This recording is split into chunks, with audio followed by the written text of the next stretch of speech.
നമസ്കാരം. CCTVയിലെ തൊടിയിലെ ചെടി എന്ന പരിപാടിയിലേക്ക് എല്ലാവർക്കും സ്വാഗതം. ഇന്ന് നമ്മൾ പരിചയപ്പെടാൻ പോകുന്ന സസ്യം വെറ്റില.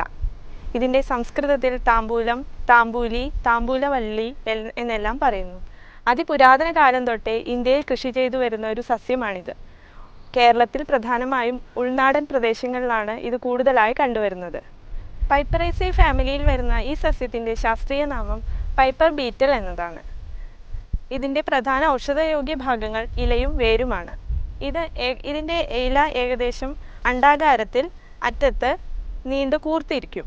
ഇത് ഏകദേശം 5 തൊട്ട് 20 സെൻറ്റിമീറ്റർ വരെ നീളവും 6 തൊട്ട് 12 സെൻറ്റിമീറ്റർ വരെ വീതിയും ഏകദേശം ഉണ്ടാവും. ഇതിൻ്റെ തണ്ടിന് ഒരു കടും തവിട്ട് കളറായിരിക്കും. ഇത് പ്രധാനമായിട്ട് ഉപയോഗിക്കുന്നത് വാതകഫരോഗങ്ങൾ, ശ്വാസകാസ രോഗങ്ങൾ, മന്ദരോഗം തുടങ്ങിയവയ്ക്കാണ്. കേരളത്തിൽ പൊതുവെ ഭക്ഷണം കഴിച്ചാൽ ഉടൻ മൂന്നും കൂട്ടൽ എന്നൊരു ആചാരമുണ്ട്. അതിലെ പ്രധാന ഒരു ഔഷധം കൂടിയാണ് ഈ വെറ്റില. വെറ്റിലയ്ക്ക് ദഹനശക്തിയെ കൂട്ടാനുള്ള ശക്തിയുമുണ്ട്. ഇതിൻ്റെ കൂടുതലുള്ള ഔഷധ ഗുണങ്ങളെക്കുറിച്ച് ഞങ്ങളുടെ ആചാര്യൻ ഡോക്ടർ CM ശ്രീകൃഷ്ണൻ നിങ്ങളോട് വിശദീകരിക്കുന്നതാണ്.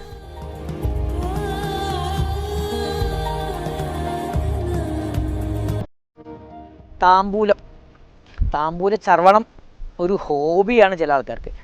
പക്ഷെ അത് ഹോബിയല്ല. ഈ താമ്പൂലത്തിന് അത്യധികം ഔഷധ ഗുണമുള്ളതാണ്. ഏറ്റവും പ്രധാനപ്പെട്ടത് അതിൻ്റെ ഒരു പ്രായോഗിക വശം, ഈ സ്ത്രീകൾ ഈ മുറുക്കുക എന്ന് പറയുന്ന ഒരു ചടങ്ങുണ്ടല്ലോ, അത് ഈ പ്രസവിച്ച് കിടക്കുന്ന സ്ത്രീകൾക്ക് ഈ വെറ്റില ദിവസത്തിൽ ഒരു നേരം 2 വെറ്റില ചവച്ച് കഴിഞ്ഞാൽ അതിനൊരു ഗർഭനിരോധന ഗുണമുണ്ട്. അതിൻ്റെ ആ സെക്രീഷനും അതിനുണ്ടാകുന്ന ചില എസൻസ് ഉള്ളിൽ ചെന്നാൽ ആ ഹോർമോണിനൊരു ബാലൻസ് ഉണ്ടാക്കിയിട്ട് ഗർഭനിരോധനം നടത്തുന്നതാണ് അതിൻ്റെ ഒരു കണ്ടുപിടുത്തം. പിന്നെ ഈ ബാഡ് ബ്രീത്ത് അല്ലെങ്കിൽ വായനാറ്റം ഉള്ള ആൾക്കാർക്ക് ഈ താമ്പൂലം ഇടയ്ക്കൊന്ന് ചവച്ച് തുപ്പിക്കഴിഞ്ഞാൽ അത് വളരെ ഗുണമുണ്ടാവും. പിന്നെ ഇതിൽ ഉണ്ടാക്കുന്നൊരു ഔഷധം താമ്പൂല ലേഹ്യം, അതുപോലെ ഈ മുറിവെണ്ണ. ഇതിൽ ഏറ്റവും പ്രധാനപ്പെട്ട ഒരു ഔഷധമാണ് ഈ താമ്പൂലം എന്ന് പറയുന്നത്. ഈ താമ്പൂലത്തിൻ്റെ നീരെടുത്തിട്ട് ഈ മസ്കുലർ പെയിനൊക്കെ എടുത്ത് പരട്ടിക്കഴിഞ്ഞാൽ വേദന അപ്പം ശമിക്കും. അതുപോലെ താമ്പൂല ലേഹ്യം ഈ കാസശ്വാസങ്ങളെ, ഈ ചുമച്ച് കഫം തുപ്പിക്കുന്ന ആൾക്കാർക്ക് ഈ താമ്പൂലം, കുട്ടികൾക്കാണെങ്കിൽ തേൻ ചേർത്ത് കൊടുക്കാം, അല്ലെങ്കിൽ താമ്പൂല ലേഹ്യം കൊടുത്തു കഴിഞ്ഞാൽ ഈ ഉള്ള കഫം പെട്ടെന്ന് അങ്ങോട്ട് തുപ്പിപ്പോയിട്ട് കാസശ്വാസങ്ങൾ ശമിക്കും. അതാണ് ഇതിൻ്റെ പ്രയോഗങ്ങൾ.